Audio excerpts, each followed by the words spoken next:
Good morning, students. Welcome to your EVS class. Today we are going to read remaining topics of chapter number 17, Travel and Currency.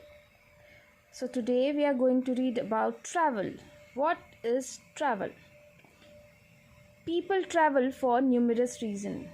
People जितने भी लोग हैं वो numerous means different reasons के लिए travel करते हैं.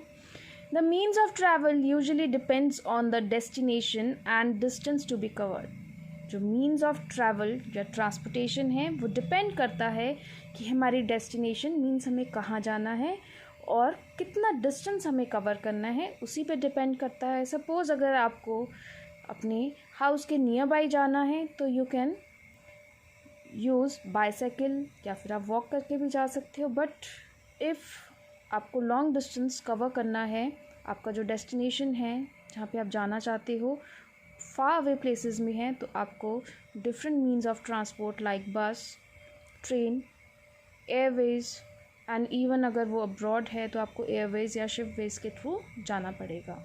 इन hilly areas road travel is most common as making rail lines और एयरपोर्ट्स इज़ डिफ़िकल्ट देयर. जो हिली एरियाज़ हैं वहाँ पे रोड ट्रैवल सबसे common form of means of transportation होता है बिकॉज रेल लाइंस या एयरपोर्ट्स बनाना वहाँ पे बहुत ही डिफ़िकल्ट होता है. For inter country travel we can opt for air travel और सी ट्रैवल. अगर आपको इंटर कंट्री ट्रैवल करना है तो आप air travel as well as sea travel का ऑप्शन चूज़ कर सकते हो. Paying for travel. When we travel, we need money to buy tickets. जब हम ट्रैवल करते हैं तो हमें मनी की रिक्वायरमेंट होती है टिकट्स परचेज करने के लिए for the transport as well as for other expenses. ताकि हम ट्रांसपोर्टेशन के लिए बाय करते हैं एज वेल एज जो अदर एक्सपेंसेस होने हैं ड्यूरिंग द ट्रैवल उसके लिए भी हमें मनी की नीड होती है. When we travel within India, we use the Indian currency. जब हम इंडिया के विद इन ही अपने ही कंट्री में जब हम ट्रैवल करते हैं तो हमें इंडियन करेंसी का यूज़ करना होगा. That is the Indian rupee, जो कि इंडियन रुपी है. आप सभी को पता है कि इंडिया में करेंसी कौन सी यूज़ होती है, Indian rupee, in the forms of notes and coins. आपने डिफरेंट फॉर्म्स ऑफ रुपी देखा है जैसे नोट्स में और कॉइन्स फॉर्म में भी आता है. If we travel to a foreign country, अगर हम फॉरेन कंट्री या अब्रॉड जाना चाहते हैं, we have to use that country's currency for all transaction. तो हमें उस कंट्री की करेंसी को यूज़ करना पड़ेगा जितने भी हमें ट्रांजेक्शन्स या मनी से रिलेटेड हमें वर्क करना है तो हमें उस कंट्री की करेंसी को यूज़ करना पड़ेगा. Now let us read about Indian currency. The Indian rupee got a specific symbol in 2010. Indian rupee को एक स्पेसिफिक सिंबल मिला था in the year 2010. This is Indian rupee symbol. Indian currency notes come in these denomination. जो Indian currency notes हैं वो किन form में available हैं, 5, 10, 20, 50, 100, 5000 and 1000 rupees. Indian currency coins come in these denomination. जो coins हैं वो किन फॉर्म में आते हैं, 50 पैसा, 1 रुपी, 2 रुपी, 5 रुपी एंड 10 रुपी कॉइन्स आते हैं. The front side of note और a coin is the obverse side. जो फ्रंट साइड होता है किसी भी नोट का या कॉइन का that is known as obverse side and the back side is the reverse side. और जो बैक साइड होती है उसे हम क्या बोलते हैं, रिवर्स साइड.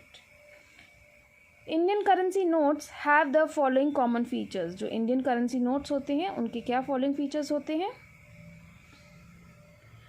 ऑब्वर्स साइड. ऑब्वर्स साइड क्या होता है, the national emblem is shown on the notes at the bottom left corner. जिसमें नेशनल एम्बलम दिखाया जाता है किस जगह पे होता है, ये देखो in the bottom left corner के बॉटम में. Mahatma Gandhi portraits appears on the right and the watermark of his portrait appears on the left. ये देखो महात्मा गांधी जी का जो पोर्ट्रेट है वो राइट हैंड साइड में है एज वेल एज जो वाटरमार्क है महात्मा गांधी जी की पोर्ट्रेट की वो लेफ्ट हैंड साइड में है.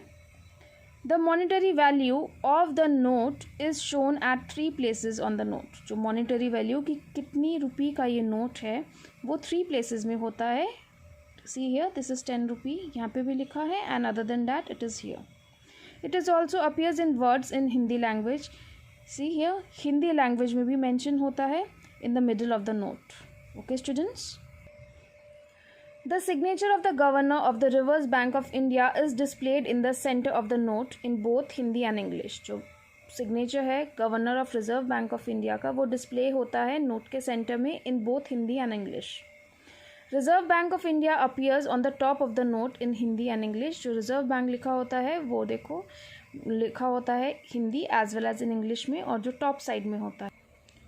सी हियर स्टूडेंट्स, ये देखो भारतीय reserve bank and reserve Bank of India ये टॉप में लिखा होता है. Is it clear? Now reverse side is the back side of the note. The monetary value of the note appears in 3 places. Reverse side में भी monetary value 3 places में लिखा होता है, 1, 2 and 3. In Hindi in left hand corner and in English at right hand corner. देखो words में हिंदी में left hand corner में है and in English it is written in right hand corner. On the left side from top to bottom the value of note appears in 15 languages. ये देखो 15 languages में value of note या currency लिखी हुई है. Okay. भारतीय reserve bank appears at the top of the note. भारतीय reserve bank top of the note में लिखा होता है. Different notes have different pictures on them. Different notes पे different pictures होती है. Indian currency coins mostly have a symbol and a value on one side. Indian currency coin में mostly क्या होता है, symbol as well as value, जो उस coin की वैल्यू है वो वन साइड में लिखी होती है. On the other hand side Bharat and India is engraved. Other side में भारत और इंडिया लिखा होता है in Hindi as well as in English with the national emblem in the centre. और जो नेशनल हमारा एम्बलम है वो सेंटर में बना होता है. So today we have completed reading of chapter number 17, travel and currency. Read this chapter properly and try to find out book exercise of this chapter. Okay students, thank you and goodbye.